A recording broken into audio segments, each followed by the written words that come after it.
Thank you, Honorable Speaker. I rise to support the chairman budget and also congratulate him for very well-detailed elaboration on the floor of the August House. Honorable Speaker, I want to urge this House, as we are undertaking the budget-making process, and I'm a member of Justice and Legal Affairs Committee, to ensure that we cater and increase the allocation of the judiciary. Honorable Speaker, Article 48 of the Constitution of 2010 stipulates that the state must facilitate equal access and expeditious access to justice in Kenya. Honorable Speaker, it is quite unfortunate that due to funding constraints, as I speak, we keep going back and forth about the backlog in the judiciary. Honorable Speaker, we do not have enough magistrates, we do not have enough support staff, we do not have enough Court of Appeal judges, and the entire justice sector, Honorable Speaker, needs adequate funding so that they can be able to fully implement the spirit of the Constitution of 2010. Honorable Speaker, it's also quite unfortunate to note that county women members of the National Assembly have no increase whatsoever. Yet I have seen that there is an increase for single constituency members. Honorable Speaker, county MPs work with a budget of Kenya shillings 9 million per sub-county or per constituency. In that money there is admin, there is money that is retained by the board for emergency. We are also supposed to undertake programs that cater for women and cater for PWDs, a large section of our youth populace too.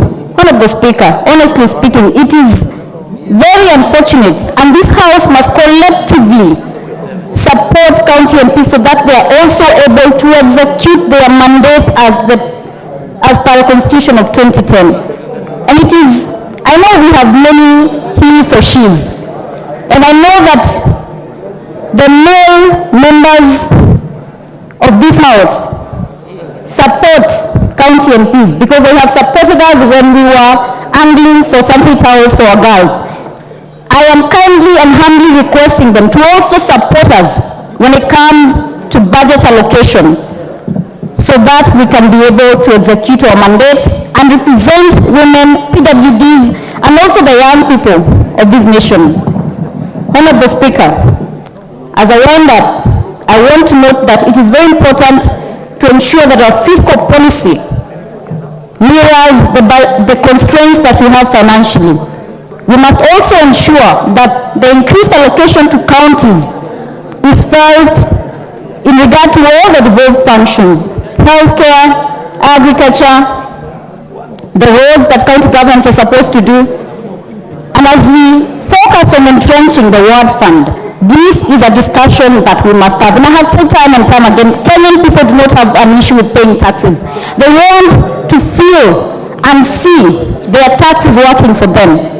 They want healthcare services that are working. They want infrastructure in terms of road and schools. They also want a working justice system, Honorable Speaker, and all other aspects of government that we are supposed to ensure we cater for our people.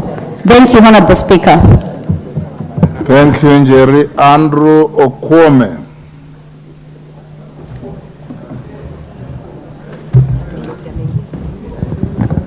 Thank you, Mr. Speaker, for giving me this opportunity. Let me start by saying that I support the budget. And well, budget policy statement, I support it as it is. And as I wait for the final budget that will be read in the future.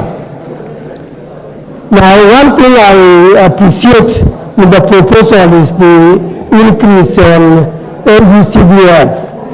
NGCDF has demonstrated itself that is the fund that is working, and the product of it is clearly seen by everybody.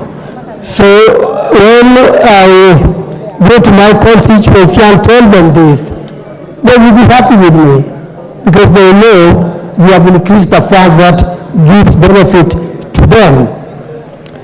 Now, as I support that, I would have also wanted the county to be given a little more than what they have got because they are also doing a good job.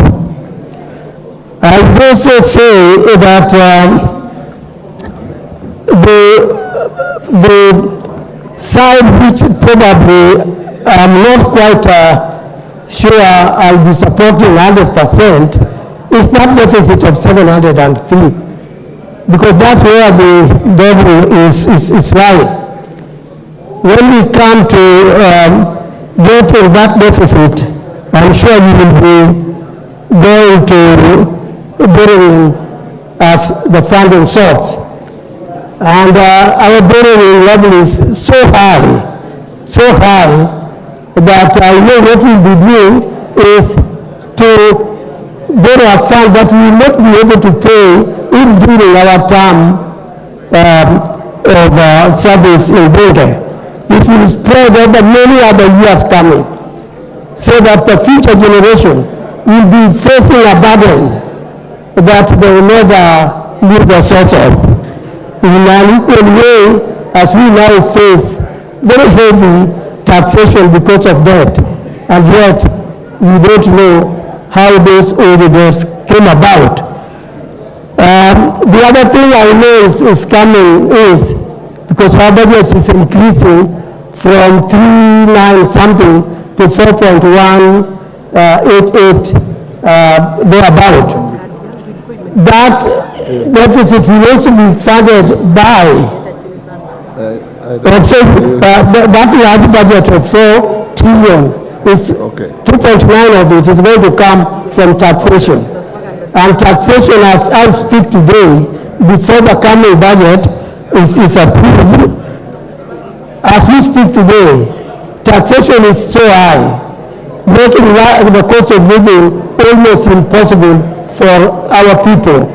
If we increase the budget by that big margin, it means that we are going to tax more and more, and taxing people more, we know is a real concern, not only by us, but practically by all Kenyans, and I think this kind of thing we should find a way of bringing down. Mr. Speaker, our food security is a concern. We do not think we have increased budget enough to encourage agriculture so that we can be able to do more in agriculture so that our food security can be enhanced in order that we can be a nation that feeds itself. A nation that is hungry is a nation that is sick. Mr. Speaker, with this, I want to say that I support the BPS, but my concern I've actually just stated. Thank you, Mr. Speaker. Thank you, Honorable Kwame Murumba Chikati.